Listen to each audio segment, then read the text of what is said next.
Hi everyone, Amanda here, and this is a long video and I go through several different types of flowers and shapings and information on different things, so just bear with me. If you saw the first flower shaping video I did with the 3D flower dies and the layered leaves, then you might want to skip ahead a little bit because I'm just kind of in the beginning repeating some things. So I'm showing you here on some punches how the one smaller flower has kind of the scallopy edge, and if you have the decorative edge scissors you can just trim off some, but as you can see I'm just kind of free-forming and making a scalloped little edge on these flowers, and it changes the look of the flower, so kind of keep in mind that this is an option.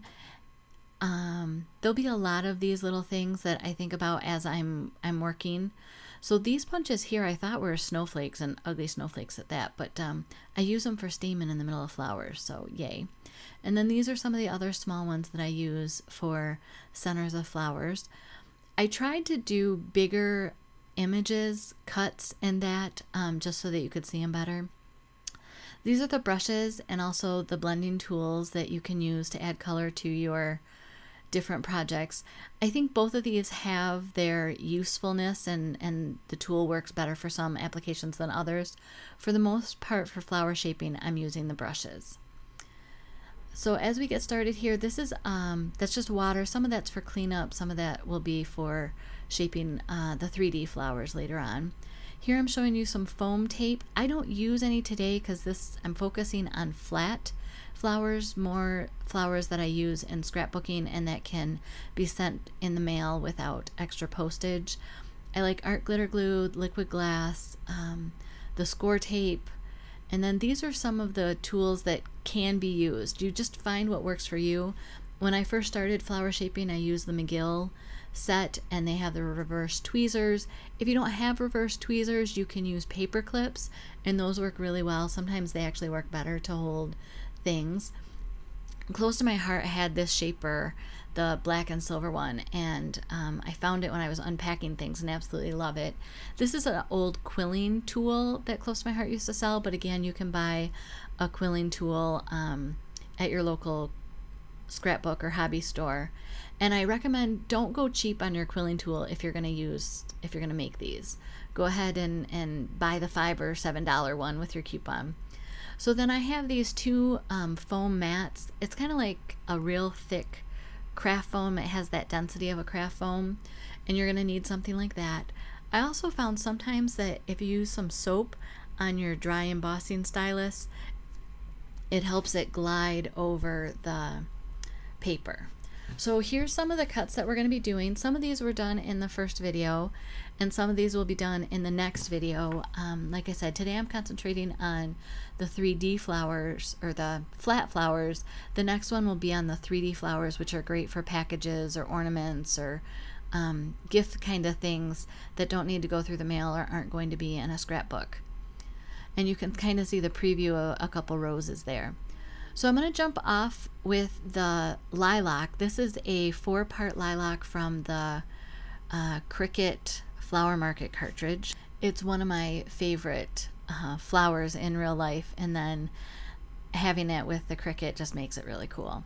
So I'm just punching out some of the little pieces that didn't come off when I took it off the mat and showing you how to do the layers. And you can kind of, because of the two-sided colors of Close to My Heart, I actually had cut one flower flipped from the other so that you could do a front and back, or a tone on tone versus a light and dark. I don't know if I'm making any sense, but so basically you can add some depth.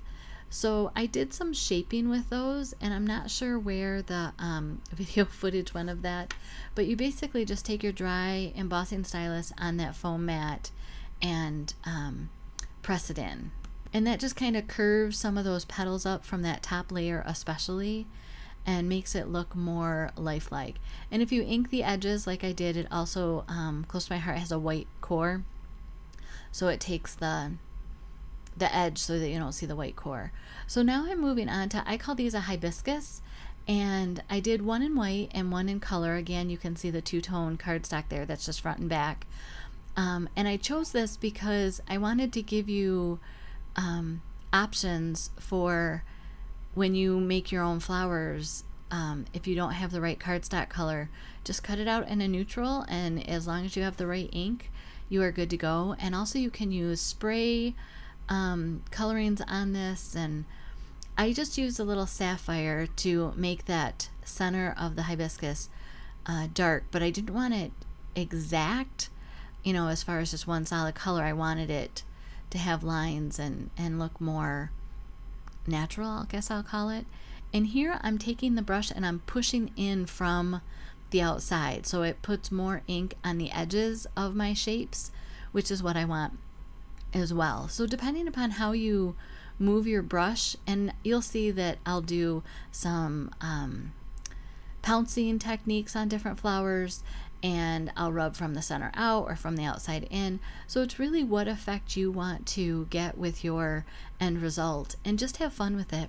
You'll notice that I am gluing all the little individual cutouts in this because I'm going to shape this flower later, and I don't want them to pop up away from the base. So we're going to let that dry for a little bit, and then I'm going to do the shaping after it's had a moment to dry. And again, I'm just kind of coloring the edges to give it some depth of color, some interest, and I just have to do the top because the bottom is going to be mostly covered. So glue those together. Oh, I guess I decided to do the edge after all. I love these brushes for that because they get right in there. And you can see that there's actually a little spot where you can line up the center to the center of the cut, and I really like shaping layers that make it easy for me, that I don't have to keep turning the petal, you know, the leaf around to find the exact place it matches. And here I'm using candy apple and I think lemonade, and I also think I end up using a tangerine ink just to give it a little, oh, Sundance. Oh, I love Sundance. Just to give it a little orange and kind of transition between the lemonade to the candy apple. And the candy apple doesn't come off as red. It's kind of a real soft, and some of that's just how much ink you add to it. And here again, I'm going to start and kind of pull it in from the outside edge so that the outside parts of the petal are a little darker than the inside. And again, it's just a matter of playing with this, and I'm going to repeat myself often as we go through and create this. And I wanted this to be a soft look, so I wanted to make sure that I didn't have a freshly inked brush when I pounced on the inside. So we added some of that Sundance to the center and kind of sunbeamed it out, and then I realized here that I had inked the wrong side, so I'm going to turn it over and ink the correct side so that it lines up correctly for the center of my flower. Doesn't take long to do that. So then we will glue these together. I'm trying to get it so that my brushes didn't land on my desk and have a spot that I needed to clean up, and finally I'm like, just put them in the basket away. So that's what I did. Once again here I'm making sure to glue it pretty thoroughly, and I like using a white or a liquid glue just because it gives you a little time to really just tweak it into place.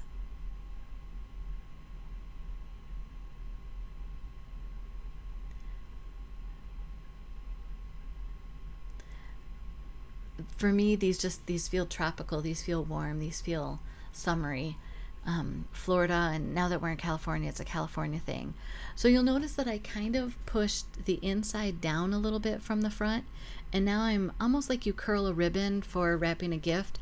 I'm taking that, it's not a bone folder, it's a scoring tool from the Close to My Heart scoring board they sold years ago, but you find what works with you. Sometimes the handle of a scissors will work, sometimes your bone folder will work. My bone folder is all square, so this works out really well for me. And then I punched in the yellow one of the small flowers, and I realized it's a little too rounded and cute, so then I punched in what I thought was a snowflake, but works much better as the centers to flowers. So I'm going to glue these together and kind of give it a little dimension. And these can be put in the mail and they'll go through just fine. If you want a pop dot under all of your folds, you can, but for the most part, because the cardstock, especially on these flowers, are 2 layers thick, it'll hold the shape unless you really almost wet it down and put it under a book and leave it to dry. So even going through the mail, it will still have some dimension. So I'm just kind of pulling the flowers towards the center while I'm holding the center with my thumb, because that kind of marks the edge of where I want the center to be. And now here again, just kind of like you roll or you pull ribbon for gifts, I'm just kind of doing that with the edges. And you can see here how I take the flat side, and I wanted to show you that you can do different things. Like if you just have a credit card that's not being used or an old room key for a hotel room, you can use that to kind of pull all of these things in. So you don't have to have the fancy tools. I recommend that you find what works for you and don't chimp on the quality of it, because they'll last you years and years and years. So I love this tool from close to my heart. I wish they still sold it. In fact, many of my friends wish they sold it too, because I didn't discover it until after it was gone. So, and I'm going to make this 1 leaf into 2. So what I'm doing is I'm trimming it in half, but I'm trimming it in such a way that I can bend that 1 leaf that was pointed off to one side to the center, which just makes it look a little more easy on the eye.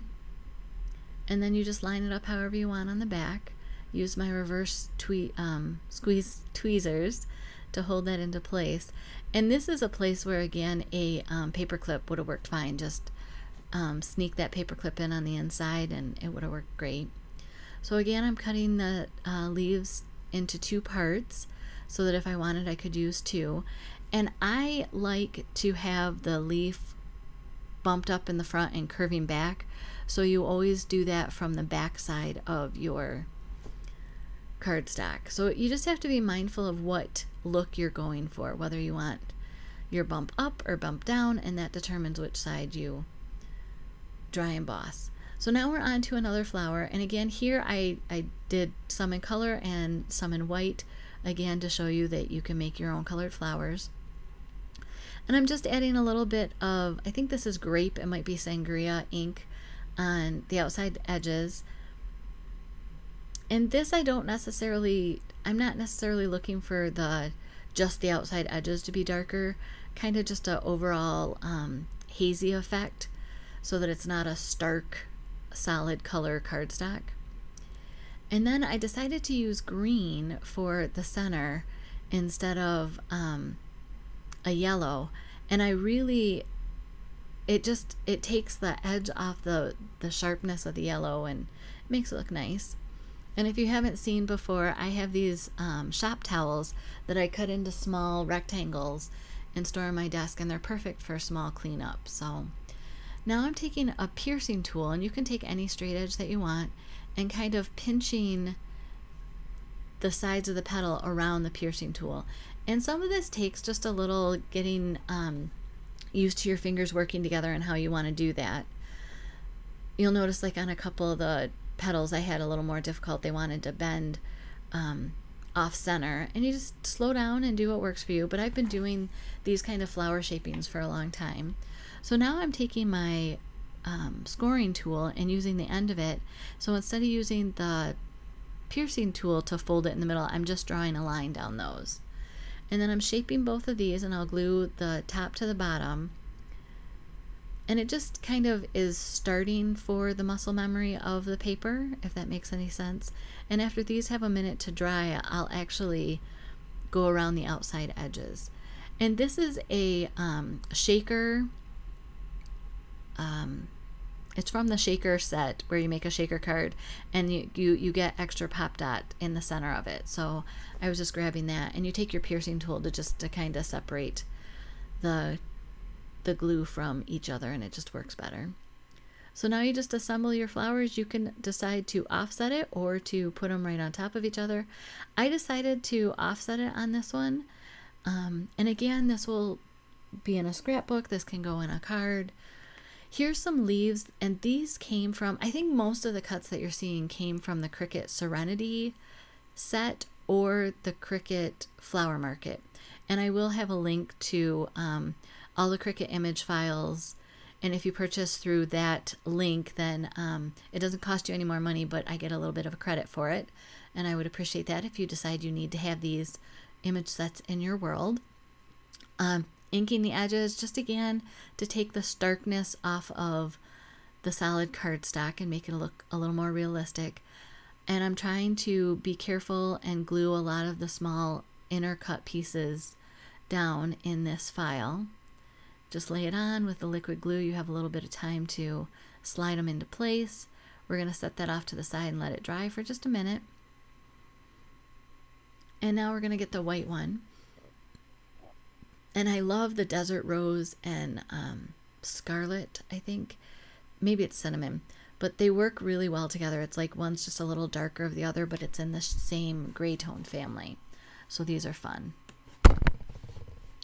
Sorry about that. And here I can start in the middle because I know that the middle is going to be covered with the big center piece. And so it's okay if it has a blotchy center because it's all going to be covered.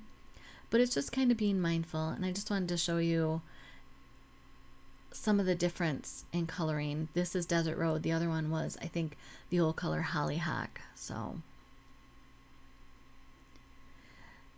and again, just kind of coming off from off the side of the paper onto the paper, and it gives you that extra color on the edges.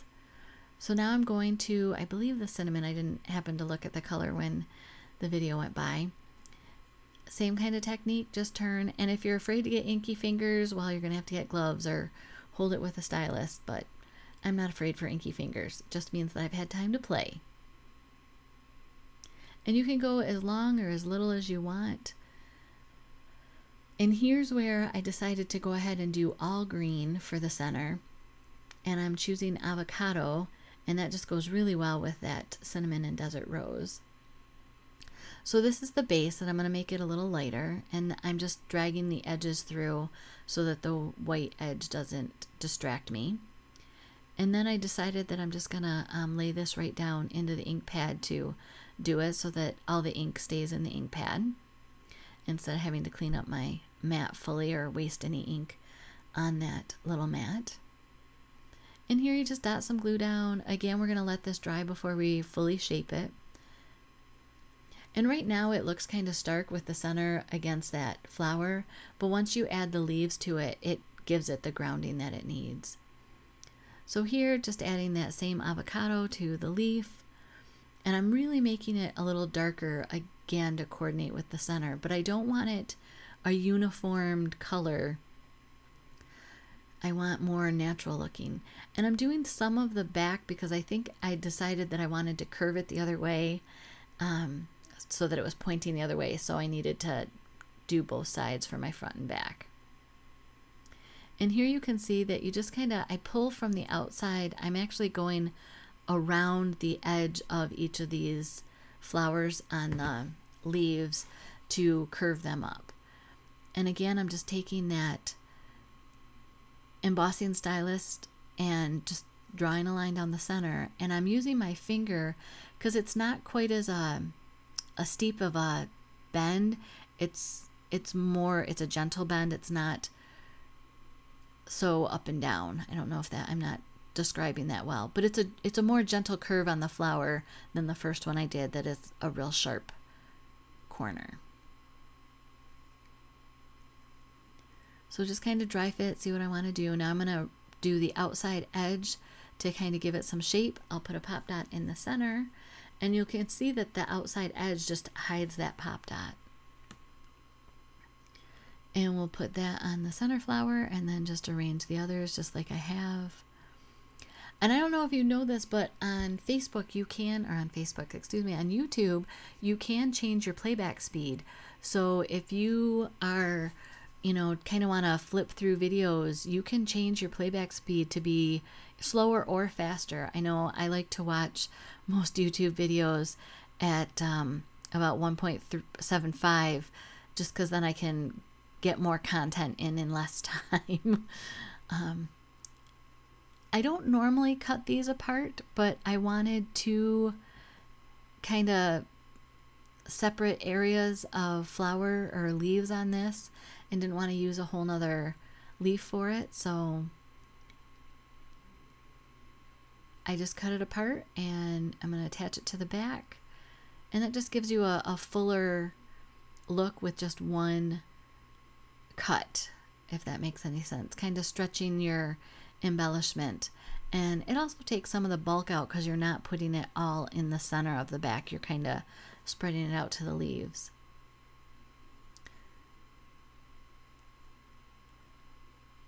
So now you'll see how this works really well. I think it brings out the center of that flower and it just makes it all work together. So it's not quite, that center isn't quite so eye-jarring. So those are those two, and again, those are from the Serenity collection on Cricut, but any flower that's a similar shape you can do this with. This is from Flower Market, and I chose these intentionally because I also have punches that are the daisies, and I think I have them in 2 or 3 different sizes. So I just decided I wanted to do the dark, medium, light, and then with a dark center, and I'll actually bring in some of the black of the smaller punches. So for this, all I'm doing is taking the very outside edge and kind of curling it up a little bit. I'm not even going all the way to the center of the flower, just kind of the outside edge of each of these leaves, or each of these petals, excuse me, and bringing them right into the center. These, and especially if you do it with white, with a bright yellow or a orange center for daisies, look really cool and are quick and easy and flat, and they really add a lot for a little effort. Big bang for your dollar, as they say. I'm going to set the first 3 to the side and then shape the rest. And you don't have to do this. You can shape them all at once. I know if I'm doing a layout, let's say that I need 5 or 7 of these bigger flowers, or 3 bigger flowers and then, 7 or so of the little ones to pepper in, I'll just sit in assembly line style and do them all. So it's whatever works for you. For me, it's kind of a good at the end of the day activity. It's a no-brainer. It's just kind of, I don't want to say tedious, but it's all the same work over and over again, and you can have a video playing on the background or listen to a podcast or something. So here's where I pulled out those that punches, those black shapes. And what I'm actually doing here is I'm going to make a small ball. So I'm taking one of these small black flowers and I'm actually going to curve the petals on top of each other and make a ball and glue the petals down so it is a connected, almost like an unopened center of a flower. And that's what I'm doing here. And it's hard to see, but I'm actually pushing the petals on top of each other to make a ball. And then I'm going to try to hold it. And the scissors are, the tweezers are pretty tight, but it still has some depth in it. And then the middle one, you want the petals to curve around that ball. So you actually curve it more here, and then when you go to glue it together, I'll kind of open it a little bit and then push that ball inside. And then the last one is, it's more open. So you're almost making a mini flower for the center of this flower. But it's all the same kind of techniques. And I apologize that I don't have a bigger center to show you. I'm going to cut to a close-up of the flower. It's a little blurry, but I think you might be able to see it a little better than what you can from this distance. But I'm going to shape the leaves first, and this is just the leftover from one of the other branches that I cut the top off. Same shaping that I've done before. I'm going to remove the 6th leaf because, you know, odd numbers and all of that. It's soothing for our eyes. I'm sure we've all heard that before. So I don't know if you can see it. It's a little blurry, but this is the center of the flower. So now we're going to jump into another flower, and this has kind of a scallopy edge, similar to the first one that I did from the 3D dies that 3D flower dies that Close to My Heart has. They were in a previous catalog, but they're still available online while supplies last. But it's a little different. And so I'm going to ink the edges to kind of cover the white and to give it some depth.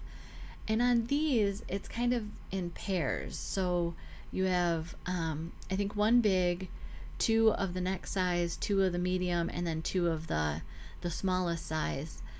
And it's up to you if you want to just spiral them around and offset them all the way up. The other thing that I didn't do on here, but you can put foam tape in between some of your layers to give you some really big height. And as long as you don't get too crazy with the foam tape, it still will go through the mail. I don't like having those in my scrapbook albums. It's just too bulky, but everyone does their own thing. And it's really cool if you have like a shadow box. So you could do the 3D foam in between the layers for that. Just clean up my pad here. I tell you, those shop towels work so much better than regular paper towels. And it's a matter of, okay, how do I want to shape these? Do I want them to go up? Do I want them to go down? And I'm again using that scoring tool handle and just, you're basically breaking or trying to relax the fibers in the cardstock so that it's not quite so stiff. And you'll see later as I go that I'm doing them all the same now. And then as we go to assemble, I'll try frontwards, backwards, you know, you'll see, depending upon how you decide to assemble them, really gives you a different look in the flower.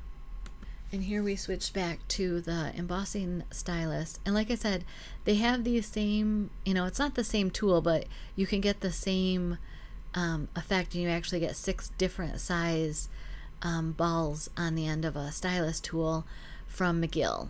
And they were hard to find for a while, but I think they're doing them again because this has kind of had some vogue. So those are, it's all just staggered up all at the same level. Here I'm kind of offsetting and spiraling them around, seeing if I like that. And then I think I'm going to try them, oh, what if the petals came up from the back instead of curving down? So here I'm kind of practicing seeing what that looks like. And again, you can flip them over and under and whatever works for you. That to me was very similar to what I had done in the other video. So I decided on this that I'm just going to do 2 stacked together, you know, lined up. Well, I started with 3, and then I'll offset the next 2. So I'll stack these, the littler one on top of the medium one, and then I'll offset this between the leaves of the layer below. But it's really up to you what you want to do, how you want to make your centers, and what kind of flower you're looking for. And again, what color you want, what, you know, the sky's the limit, really. That's what's kind of nice. You learn the skills to create these flowers, and then you can just go from there. And again, I'm using the same oh no, I'm using a different one. These have a bigger petal on them, and you'll see that I got 3 of them, and I inked them with the purple, and I'm just going to fold them up and put them in there and stagger them a little bit. I'm not going to curl these onto each other. That's just not that kind. But I also wanted to show you that you can use your hand. I push them into the center of my palm to kind of give them some depth, and then when you press them in the center, it just kind of gives them a muscle memory. I'm pulling from the dies that I had cut from the layered leaves that are from the May-June catalog. I think that leaf works really well with this flower. So just adding some ink on it and using my piercing tool so that I don't bend all the little intricate cuts on the inside. And again, however you ink them, you can gain different effects. So I was kind of striping it for a while to kind of give it an uneven effect of the ink. And again, just take your time and make sure to glue all the individual pieces, and you'll be, you know, you've put a lot of time into these flowers, so take the extra couple seconds, that's all it really is, and make them look nice. So now I'm just shaping it with my hands. Again, sometimes your hands is the best tool. Your fingers, your palm of your hand, a fingernail. You can really do a lot just with your fingers. So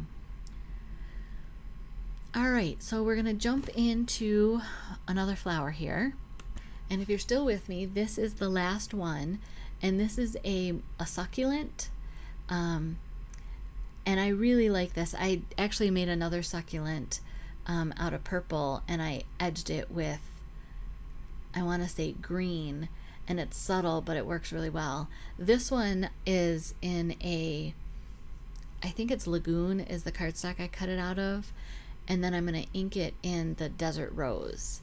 And I keep calling it Dusty Rose, but it's Desert Rose. And I'm just going to do the edges. If you've looked at succulents at all, they have all these great colors to them. So I'm just kind of inking the edges, and you can see, I wanted to pull up some white so you could see the subtle that it's there. And when we shape these, we're only going to do the outside edges of each of the petals, and it gives it that puffed up look like the succulents have.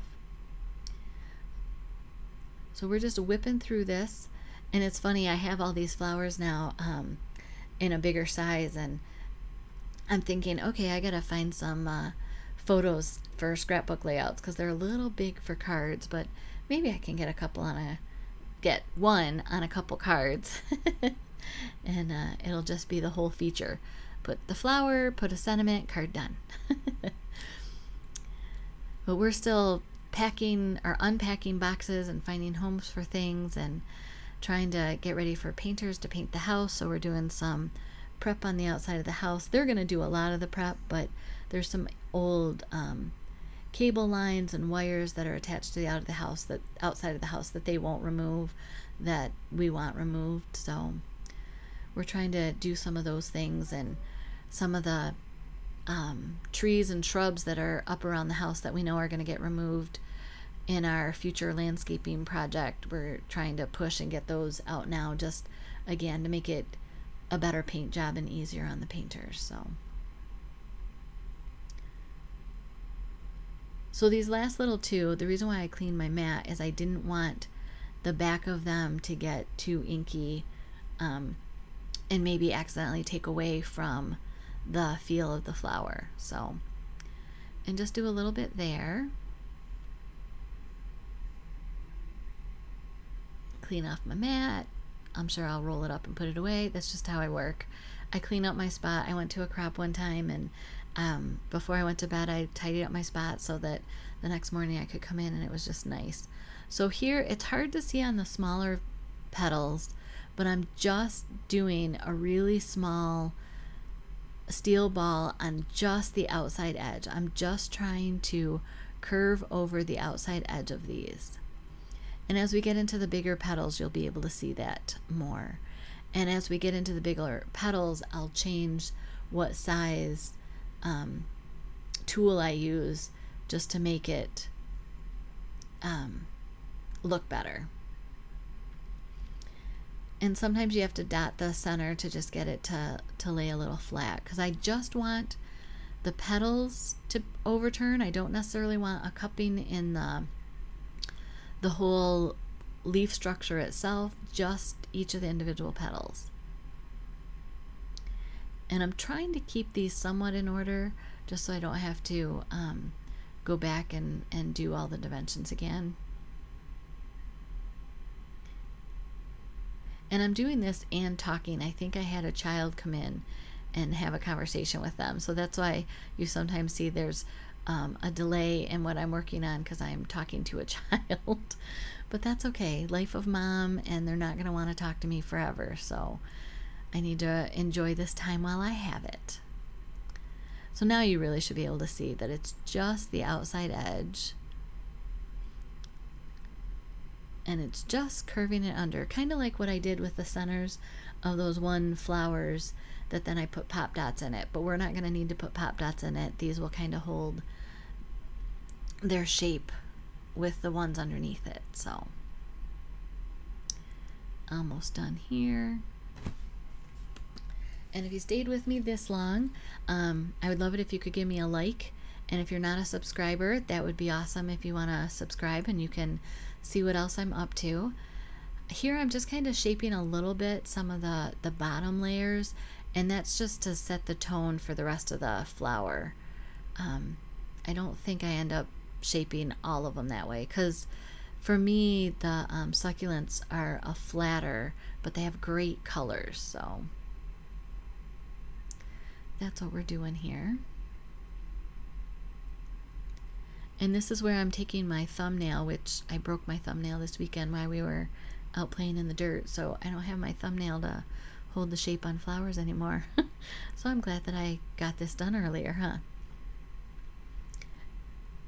And to me, this is just fun. In fact, when our oldest went to college, I actually made him a paper succulent little garden that he could have in his dorm room, because he was going to be in a area of the country with really super cold temperatures and lots of snow and, you know, dry indoor heat, but, you know, roommates that like to leave windows open, and, you know, you can't kill a paper succulent.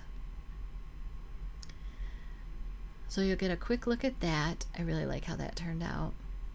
And if you do a bunch of smaller ones like this, that really looks good. So just as a reminder, thumbs up, comment, and subscribe all help me out. I'm going to go ahead and link the first paper shaping flower video for you here. And I hope you have a great day. Thank you.